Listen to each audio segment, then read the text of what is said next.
Pemerintah terus mendukung upaya penyesuaian tingkat suku bunga acuan. Dengan adanya tren penurunan suku bunga acuan di dunia, pemerintah melihat adanya ruang untuk melakukan pembenahan agar suku bunga tidak lagi memberatkan masyarakat.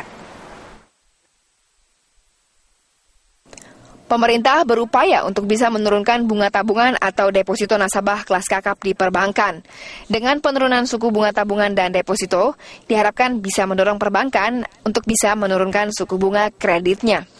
Agar ekonomi bisa bergerak lebih cepat, pemerintah tak ingin lagi banyak dana mengendap di bank. Hal yang paling penting harus dimulai yaitu dari menginstruksikan BUMN dan institusi pemerintah.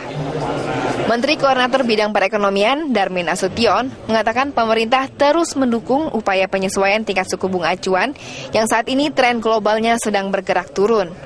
Pemerintah juga sudah melakukan beberapa langkah agar bank-bank BUMN dan Kementerian Keuangan tidak menekan bank supaya memberi bunga tinggi.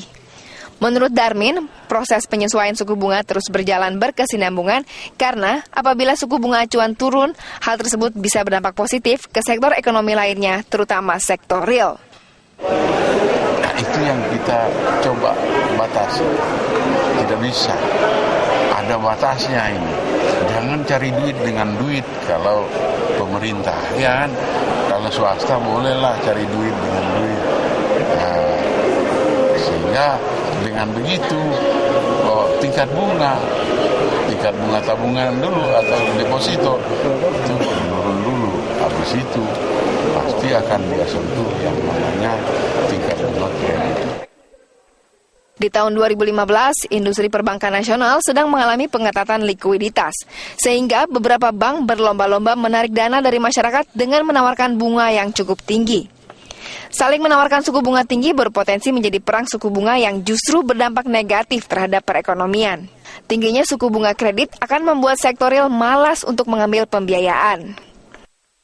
Pada rapat Dewan Gubernur 13 hingga 14 Januari 2016, BI memutuskan untuk menurunkan BI rate sebesar 25 basis poin menjadi 7,25%, dengan suku bunga deposit facility 5,25% dan lending facility di level 7,75%.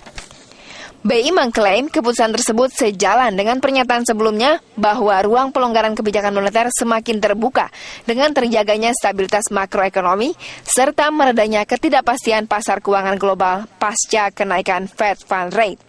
Nori Utari, Krisdianto, Berita 1, Jakarta.